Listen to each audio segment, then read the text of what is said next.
Hello guys, అందరూ ఎలా ఉన్నారు? నిజంగానే అసలు సమాజం ఎట్టిపోతుంది, అసలు ఆ ప్రజలు ఏంటి అన్నదైతే మనకి మైండ్లో మెదులుతూ ఉంది. ఎందుకంటే రీసెంట్గా జరిగిన ఒక ఎమ్మెల్యే కొడుకు చేసిన ఘనకార్యం గురించి ఈ టాపిక్లో చెప్పుకుందాం. వాళ్ళ పేర్లను అయితే నేను మెన్షన్ చేయను, ఎందుకంటే వీడియో డిలీట్ చేసే అవకాశాలు అయితే ఉన్నాయి యూట్యూబ్లో.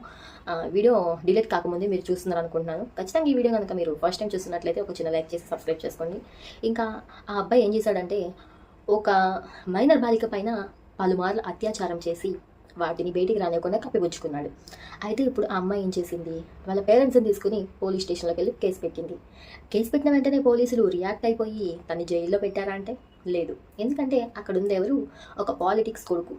ఖచ్చితంగా ఈ కేసులో అంత ఫాస్ట్గా అన్నీ జరిగిపోతాయి అంటే జరగవు. ఎందుకంటే అక్కడ ఉంది పాలిటిక్స్ కాబట్టి. పైగా ఇక్కడ జరుగుతుంది ఏంటంటే, మళ్ళీ ఆ అబ్బాయి వెళ్ళి రివర్స్ ఆ అమ్మాయి మీద ఏం కేసు పెట్టాడు. ఆ అమ్మాయి నా కోసం హనీ ట్రాప్ చేసింది, నా మీద హనీ ట్రాప్ చేసి డబ్బుల కోసం ఇట్లా చేస్తుంది అని చెప్పేసి రివర్స్ కేసు పెట్టిరట. కొంచెమన్నా సిగ్గు ఉండాలండి, సిగ్గు సరం ఉండాలి. ఒక ఆడది బయటకు వచ్చి, పైగా ఒక మైనర్ అమ్మాయి బయటకు వచ్చి పేరెంట్స్తో కలిసి కేసు పెట్టిందంటే అంత ఈజీ కేసు అయితే కాదు కదా. ఎవరు అంత బయటకు వచ్చి చేయరు. ఎందుకంటే ఖచ్చితంగా అక్కడ తప్పు జరిగింది కాబట్టి ఆ అమ్మాయి బయటకు వచ్చింది. అందులో మీరు కప్పిపుచ్చుకొని ఇలా కవర్ చేసుకుంటాం కంటే లొంగిపోవడమే బెటర్. లొంగిపోతే ఆ హోమ్ మినిస్టర్కి కొంచెం పై స్థాయిలో ఉంటుంది. ఇక్కడ మన ప్రజల్లో కూడా కొంచెం మంచి పేరు అనేది వస్తుంది హోమ్ మినిస్టర్ కూడా. అబ్బో, వాళ్ళ అబ్బాయి తప్పు చేసిన వెంటనే జైల్లో పెట్టించేశాడు, సూపర్, అసలు ఈయన బెస్ట్ అని చెప్పేసి ఒక హైప్ తీసుకెళ్తాం మనం కూడా. కానీ ఇక్కడ జరిగింది ఏంటి, తన కొడుకుని తను సర్ది పెట్టుకుంటున్నాడో లేకుంటే దాచుకుంటున్నాడో మనకి తెలియదు. కానీ ఆ అబ్బాయిని అయితే సేవ్ చేస్తున్నట్టుగా అయితే బయటికి న్యూస్లు వస్తున్నాయి. ఇప్పటివరకు తన్ని అరెస్ట్ చేసినట్టుగా అయితే ఏమీ లేదు, బట్ ఈ కేసు నలుగుతూ ఉంది. కాకపోతే ఇక్కడ మనం తెలుసుకోవాల్సింది ఏంటంటే, ఈ కేసు నలుగుతూనే ఉంటుంది. అక్కడ న్యాయం ఆ అమ్మాయికి జరుగుతుందో లేదో మనం చెప్పలేం. ఇక 2-3 వారాలు దీన్ని వాయించి పాడేస్తారు న్యూస్ని. తర్వాత ఎవరి కాళ్ళు లైట్ తీసుకుంటారు. ఇది అందరికీ తెలిసిన విషయమే. నిన్న కాక మొన్న వైష్ణవి గురించి మొన్నటి దాకా హల్చల్ అయింది. ఇప్పుడు చూసిరా, ఎవరేం మాట్లాడతలేదు, అయిపోయింది. ఆ అమ్మాయికి న్యాయం జరగలేదు, వాళ్ళ పేరెంట్స్ ఏడుస్తూనే కూర్చున్నారు, అయిపోయింది. ఇక్కడ తెలుసుకోవాల్సిన విషయం ఏంటంటే, మనమే జాగ్రత్తగా ఉండాలి. ఎందుకంటే ఒక ఆడపిల్ల తల్లిదండ్రులు ఎంత జాగ్రత్తగా ఉంటే అంత మంచిది. ఇక్కడ ఆ అబ్బాయి పోక్సో కేసు కింద పడినా కూడా 4 రోజులు అవుతుంది ఆ కేసు పడి ఆ అబ్బాయి మీద. కానీ వాళ్ళ తండ్రి ఒక పెద్ద మినిస్టర్ పొజిషన్లో ఉన్నాడు కాబట్టి ఇప్పటి వరకు అతనైతే అరెస్ట్ చేయలేదు. ఇలాంటివి జరుగుతుంది. అలాంటిది ఒక సామాన్యపు ప్రజల్లో ఇలాంటి కేసు కనుక జరిగితే ఆ అబ్బాయిని అరెస్ట్ చేయకుండా ఉంటారా చెప్పండి మీరు? ఉంటారు కదా. ఆ అబ్బాయిని ఖచ్చితంగా అరెస్ట్ చేసేసి ఉంటారు. ఈ పాటికి వాడికి ఏదో శిక్ష చేసేసి ఉంటారు. అంటే సామాన్య ప్రజలు తప్పు చేస్తే ఉన్నంత ఫాస్ట్ చట్టాలు ఒక రాజకీయ నాయకుడు కొడుకు చేస్తే అంత ఫాస్ట్గా ఎందుకు పనిచేయట్లేదు అంటే, ఇక్కడ ఏం జరుగుతుంది, ఖచ్చితంగా పాలిటిక్స్ జరుగుతున్నాయి కాబట్టి కదా తను ఇంకా అరెస్ట్ చేయలేదు. దీని గురించి మనం ఎక్కువ మాట్లాడితే యూట్యూబ్ వాళ్ళు కూడా వీడియో డిలీట్ చేస్తారు. అంటే ఇవన్నీ ఒకటే, మనమే పిచ్చోళ్ళం. ఏం చేస్తాం అంటే, అంతా వాళ్ళ చేతిలో ఉంది అన్న ధైర్యంతోనే కదా వాళ్ళు ఇలాంటి సంఘటనలకి పాల్పడుతూ ఉంటారు. అంటే ఇక్కడ ఏం జరుగుతుంది, ఖచ్చితంగా పాలిటిక్స్ అయితే మారాలి. మన రాజకీయాలు ఎప్పుడైతే మెరుగుపడతాయో అప్పుడే సామాన్య ప్రజలకి న్యాయం అనేది జరుగుతుంది. మన సామాన్య ప్రజలకి న్యాయం జరగడం అనేది అయితే చాలా కష్టం. ఇప్పటి వరకు మనం చూసిన చాలా కేసులలో అయితే న్యాయం కోసము 10 సంవత్సరాలు 20 సంవత్సరాలు పోరాడి అలసిపోయి ఆ కేసును వదిలేసిన పేరెంట్స్ కూడా ఉన్నారు. అట్లనే మన రాజకీయాలు కూడా అట్లనే ఉన్నాయి. అందుకనే ముందు వేరే దేశాలు, వేరే రాష్ట్రాలు పైకి వెళ్ళిపోతూ ఉంటే మన దేశం మాత్రం, మన రాష్ట్రం మాత్రం ఇట్లనే ఉంటుంది. ఎక్కడేసిన గొంగలు అక్కడ ఉన్నట్టుగానే ఉంటుంది. రాజకీయ నాయకులు సంపాదించుకుంటున్నారు వాళ్ళ పొజిషన్లో ఉన్నప్పుడు, మళ్ళీ వాళ్ళు గెలవనప్పుడు ఆ సంపాదించుకున్న డబ్బుతో తింటున్నారు, ఉంటున్నారు, మంచిగా అయిపోతుంది. చల్, ఇట్లా నడుస్తున్నాయి మన రాజకీయాలు.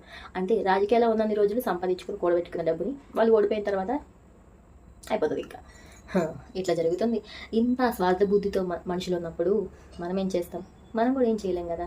ఇక మన మెయిన్ టాపిక్ వచ్చేస్తే, ఒక ఆడపిల్ల తల్లిగా నేను కొన్ని సజెషన్స్ అయితే మీకు చెప్తాను. అంటే సజెషన్స్ కాదు, సమాజంలో చూస్తున్న కొన్ని విషయాల గురించి మనం కూడా మాట్లాడుకుందాం. అదేంటంటే, మనము ఒక పిల్లల్ని పెంచుతున్నామంటే అది ఆడైనా సరే మొగైనా సరే ఒక క్రమశిక్షణతో పెంచాలి. అదే మగ పిల్లగాడు అనుకోండి, తనకి కొంచెం రెస్పెక్ట్గా ఉండడం నేర్పించాలి పెద్దల పట్ల. పెద్దల దగ్గర ఎలా మెలగాలి, ఎలా మాట్లాడాలి, ఆడపిల్లలతో ఎలా ప్రవర్తించాలి, ఎలా ఉండాలి, నీ తల్లిని నువ్వు ఎంతగా రెస్పెక్ట్ ఇచ్చి ఎంత మంచిగా మాట్లాడుతున్నావో బయట ప్రతి ఒక్క ఆడవాళ్ళతో కూడా అట్లనే ఉండాలి అని చెప్పేసి ప్రతి ఒక్క మగ పిల్లగాడికి నేర్పించాలి. గట్లని ఆడపిల్లకి నువ్వు నీ తండ్రికి ఎలాంటి రెస్పెక్ట్ ఇస్తున్నావో అట్లనే బయట కూడా ప్రతి ఒక్కరిని మంచి రెస్పెక్ట్ ఇచ్చి చాలా మంచిగా మెలగాలి. ఒకవేళ వాళ్ళు నీతో రూడ్గా ప్రవర్తిస్తే ఖచ్చితంగా ఇంటికి వచ్చి నీ పేరెంట్స్కి చెప్పాలి అని చెప్పేసి ప్రతి ఒక్క ఆడపిల్లకి కూడా మీరు చెప్పుకోండి. అంటే ఇక్కడ ఏంటి, ఇప్పుడు మైనర్ ఆడపిల్లలు ఉన్నారు, ఇక్కడ జరిగింది కూడా ఒక మైనర్ ఆడపిల్లకి. ఆ అమ్మాయి మనం అమ్మాయిని తప్పైతే పట్టకూడదు. ఆ అమ్మాయికి ఎంత ఫ్రీడమ్ ఇస్తే వాళ్ళ పేరెంట్స్ అలా ఒక అబ్బాయితో వెళ్తుంది. అంటే ఒక అమ్మాయి ఒప్పుకోకుండా అక్కడైతే ఏం జరగదు కదా. సరే ఫోర్స్ఫుల్గానే జరిగింది అనుకోండి, పలుమార్లు, ఒకసారి కాదు 4-5 సార్లు. అంటే వాళ్ళు ఆల్రెడీ రిలేషన్లో ఉన్నారట, మ్యారేజ్ చేసుకుంటానని చెప్పిండట తనకి. ఇక అన్ని రూమర్స్ వస్తున్నాయి, మనకి తెలియదు. కానీ ఇంతలాగా అమ్మాయిలకి ఫ్రీడమ్ ఇవ్వకండి. అంటే ఫ్రీడమ్ అంటే కొంత లిమిట్ ప్రకారమే ఇవ్వాలి.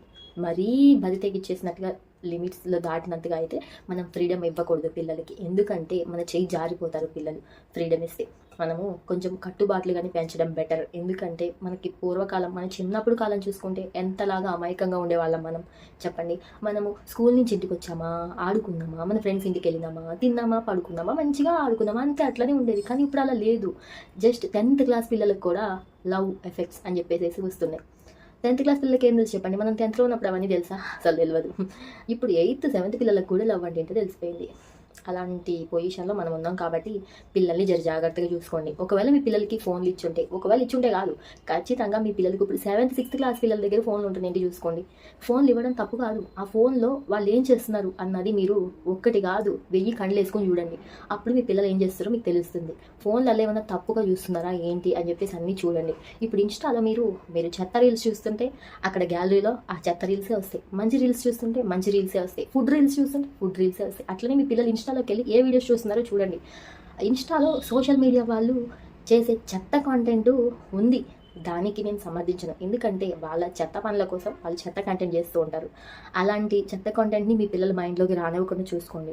ఎందుకంటే అక్కడ ఒక ఆప్షన్ ఉంటుంది, ఓన్లీ చిల్డ్రన్. మీరు లాగిన్ అయ్యేటప్పుడే మీ పిల్లలు ఏజ్ బట్టి మీరు లాగిన్ కాండి. ఎందుకంటే ఇప్పుడున్న సమాజంలో మన పిల్లల్ని మనమే కాపాడుకోవాలి. వాళ్ళ మైండ్ ఎటు డైవర్ట్ అవుతుందో మనం చెప్పలేం. ఒక్కసారి మనం చేయి జారారంటే వాళ్ళు మన చేతిలోకి రారు. ఆడపిల్లలైనా మగపిల్లలైనా సరే. అదేదో వాళ్ళకి ఆ టైంలో ఆనందాన్ని ఇస్తుంది, కానీ వాళ్ళ లైఫ్ని తర్వాత స్పాయిల్ చేస్తుంది, వాళ్ళని గ్రహించలేరు. అందుకని మనమే ఫస్ట్ నుంచి గైడ్ చేస్తూ ఉండాలి. ఓకేనా? అంటే నేను అంత చెప్పేదంటే దాని అయితే కాదు. ఇప్పటి వరకు నేను చెప్పిన అదంతా మీకు అర్థమైందని అనుకుంటున్నాను. సరే, మీ ఈ కేసులో ఇంకా ముందు ఏం జరుగుతాయో చూడాలి. ఇంకేమైనా అప్డేట్ వస్తే నేను షార్ట్ వీడియోస్లో అప్డేట్ చేస్తాను, లేకుంటే మళ్ళీ ఇంకొక లాంగ్ వీడియోతో మీ ముందుకు వచ్చేస్తాను. ఈ వీడియోలో నేను చెప్పిన ప్రతి ఒక్కటి మీకు అర్థమైందని అనుకుంటున్నాను. నా వీడియో కనుక మీరు కొత్తగా చూసినట్లయితే ప్లీజ్ ఒక చిన్న లైక్ చేసి ఛానల్ని సబ్స్క్రైబ్ చేసుకొని నాకు సపోర్ట్ చేయమని అడుగుతున్నాను. Bye bye guys. సబ్స్క్రైబ్ చేసుకోవడం మాత్రం మర్చిపోవద్దు. బాయ్. ఇష్క్ యూ ఆల్. వీడియో చేసి చెమటలు పట్టేసింది గైస్.